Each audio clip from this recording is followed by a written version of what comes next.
Full subjects படிக்க வேண்டியதில்ல கேட்டுக்கு. நம்ம கிராக் பண்றதுக்கு மேத்ஸ் அண்ட் ஆப்பிள் அப்புறம் ஒரு சில சப்ஜெக்ட்ஸ் மட்டும் கவர் பண்ணாலே, ஒரு 3 இயர், ஃபைனல் இயர் படிக்கக்கூடிய பசங்களுக்கு அது நல்ல ஒரு அட்டெம்ப்ட்டா இருக்கும். அவங்க அடுத்த அட்டெம்ப்ட் கூட வந்து அவங்க ஃபுல்லா ஃபோக்கஸ் பண்ணிக்கலாம். ஏன்னா, ஃபர்ஸ்ட் அட்டெம்ப்ட் எழுதும்போதே பாஸ் பண்ணாங்க அப்படின்னா, அது உண்மையிலேயே நல்ல ஒரு ஹோப்பா இருக்கும். ஸோ மெயினா அந்த இன்ட்ராக்ஷனுக்கான காரணமே அதுதான். நெறைய பேர் என்ன நெனைக்கிறாங்கன்னா, எல்லாமே படிக்கணும் அப்படின்னு நெனைக்கிறாங்க. அப்போ அது ஃபைனலா வந்து ஃப்ரஸ்ட்ரேட் ஆகி விட்டுர்றாங்க. ஸோ காலேஜ் 2ண்ட் இயர், 3 இயர், ஃபைனல் இயர் படிக்கக்கூடிய ஸ்டூடண்ட்ஸ்க்கு வந்து நாங்க சொல்றது என்ன அப்படின்னா, நீங்க 2ண்ட் இயர் படிக்கிறீங்கனாலுமே மேத்ஸ் பேப்பர ஸ்ட்ராங் பண்ணிருங்க. மேத்ஸ் பேப்பர் நல்லா ஸ்ட்ராங் பண்ணிருங்க. நீங்க 3ர்ட் இயர் படிக்கிறீங்கன்னா, மேத்ஸ் அண்ட் ஆப்டிட்யூட் 2லயுமே நல்லா ஸ்ட்ராங்கா இருங்க. கோர்ல ஒரு 2 சப்ஜெக்ட்ஸ் மட்டும் கையில எடுத்துக்கோங்க.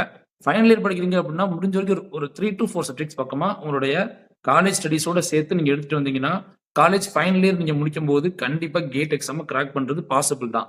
இப்பவுமே நாங்க 2 பேருமே ஈஸின்லாம் சொல்லல. கண்டிப்பா ஈஸி கிடையாது இந்த ப்ராசஸ். ரொம்ப டஃப்பான ப்ராசஸ் தான். அண்ட் ப்ரோ நம்ம ஜேஎஸ்எம்எஸ் 2.0 சேனல்ல வந்துட்டு கண்ட்ரோல் சிஸ்டம்